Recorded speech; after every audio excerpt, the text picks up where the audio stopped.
श्रीलक्ष्मीनाथ समारंभां नाथयामुनमध्यमाम् अस्मदाचार्यपर्यन्तां वन्दे श्रीगुरुपरम्परां। सादर जय जय श्री राम। शारदीय नवरात्र अश्विनी शुक्ल पक्ष प्रतिपदा से प्रारंभ होती है। इस वर्ष ये पावन पर्व नवरात्रि का 22 सितंबर से प्रारंभ होगा। इस कलिकाल में, इस कलयुग में शास्त्र कहते हैं कि कलयुग का युग धर्म शक्ति उपासना ही है। नवरात्रि स्थापना, कलश स्थापना, देवी पूजा आदि का विधान शास्त्रों में बड़ा विस्तृत है।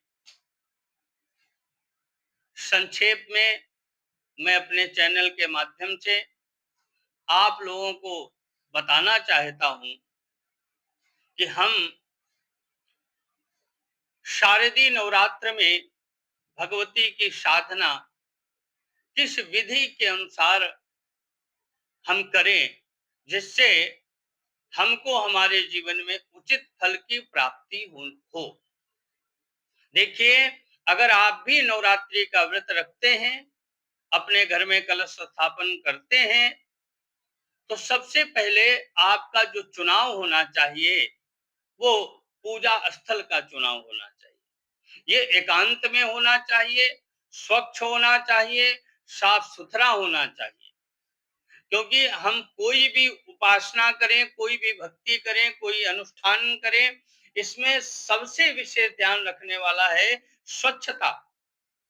9 दिनों तक किसी चौकी पर, तखत पर ही शयन करें, कंबल लगाकर शयन करें या भूमि पर शयन करें, स्वच्छ वस्त्र धारण करें।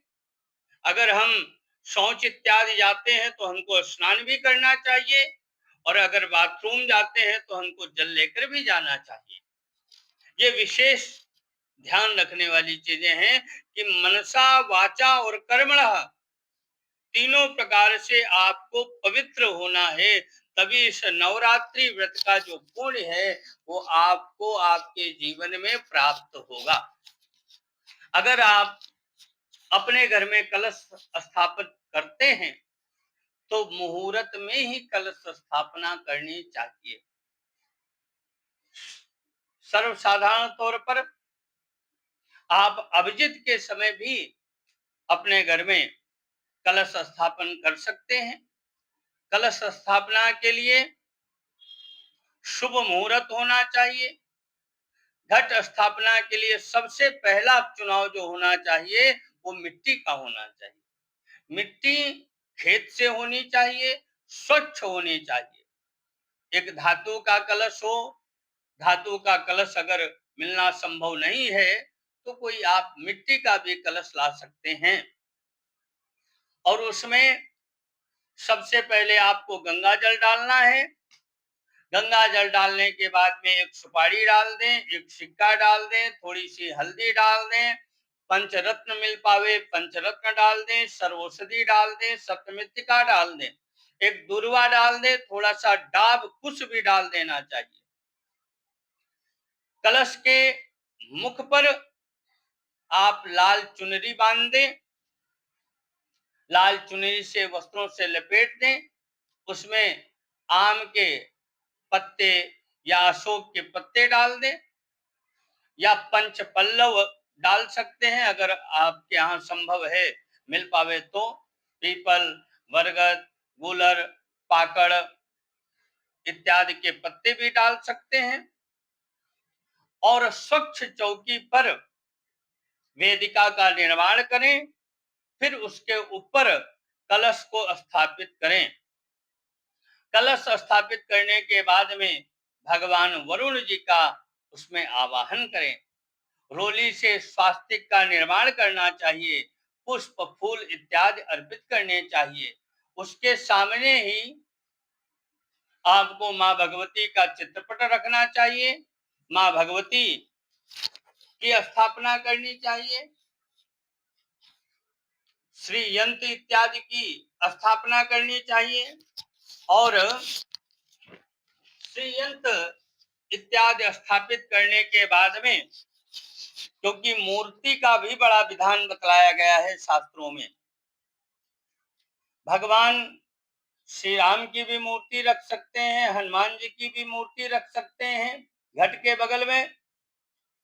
और आपको ये विशेष ध्यान रखना है कि जिस जगह पे आपने घट स्थापित किया है उस चौकी पर लाल या पीले वस्त्र पर ही मूर्ति और यंत्र को स्थापित करना है। घट स्थापित कर दें, मूर्ति स्थापित कर दें, यंत्र स्थापित कर दें और उसके बाद में आपको अखंड ज्योति, अखंड दीप की स्थापना भी करना है।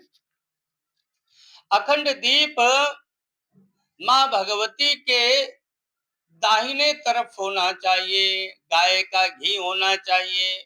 विशेष ध्यान रखना है, दीपक बुझना नहीं चाहिए, दीपक किसी भी प्रकार से गिरना नहीं चाहिए। दीपक का भी प्रतिदिन आपको पूजन करना चाहिए और संभव अगर हो पावे तो किसी आचार्य को घर में बुलाकर और उसके द्वारा आपको स्थापना करनी चाहिए। घट स्थापन, यंत्र स्थापन, मूर्ति स्थापन के बाद में और अखंड दीपक की स्थापना के बाद में आप अगर नित्य नवाण मंत्र इत्यादि का जप करना चाहते हैं या अन्य किसी मंत्र का जप करना चाहते हैं तो उसके लिए आपको, अगर आप देवी मंत्र का जप कर रहे हैं तो या तो लाल चंदन की माला होनी चाहिए और सुंदर गोमुखी होनी चाहिए। माला ढक के ही जपा जाता है, इसलिए आपके पास गोमुखी होनी चाहिए। सुंदर लाल आसन होना चाहिए, उस पे बैठकर आप जो है माला से आप जप कर सकते हैं। जब जितना जप आप प्रतिदिन कर रहे हैं उसका दशांश आपको हवन भी करना चाहिए। या आप दुर्गा नवरात्रि में पाठ का बड़ा सुंदर विधान शास्त्रों में बतलाया गया है। देवी की साधना में दुर्गा सप्तशती, कवच, अर्गला, कीलक से सप्तशती का पाठ करना चाहिए। और अगर आप किसी आचार्य को बुलाकर करवावें तो अति उत्तम है, या किसी आचार्य को आप नहीं बुला पा रहे हैं अर्थ के कारण, तो स्वयं भगवान श्री राम की उपासना के लिए राम रक्षा स्तोत्र का, हनुमान जी की प्रसन्नता के लिए सुंदर कांड का पाठ आप कर सकते हैं और नित्य खीर से आप हवन भी कर सकते हैं। माँ भगवती के लिए सुंदर भोग प्रसाद भी होना चाहिए और जो उपासक हैं वो नियम पूर्वक नवरात्रि में उपासना करनी चाहिए।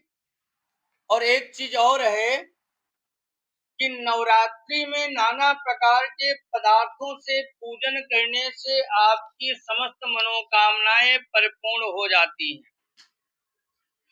पदपदा के दिन षोडशोपचार पूजन करें और गोधित माता जी को अर्पण करना चाहिए, जिससे आपके जीवन में आरोग्य लाभ की प्राप्ति होगी।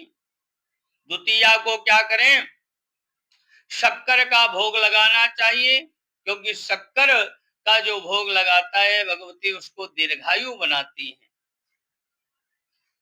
तृतीया को आप दूध अर्पित करें, चतुर्थी को मालपुआ अर्पित करना चाहिए, पंचमी को केले का फल अर्पित करना चाहिए, षष्ठी को मधु अर्पित करना चाहिए, सप्तमी को गुड़ अर्पित करना चाहिए और अष्टमी को नारियल अर्पित करना चाहिए और नवमी को धान के लावे अर्पित करके और कुमारी कन्याओं को भोग लगाकर उनको बढ़िया जिमावे, भोग लगवावे और हवन इत्यादि करके ब्राह्मण भोजन करा के दान दक्षिणा देनी चाहिए। सादर जय जय सिया राम।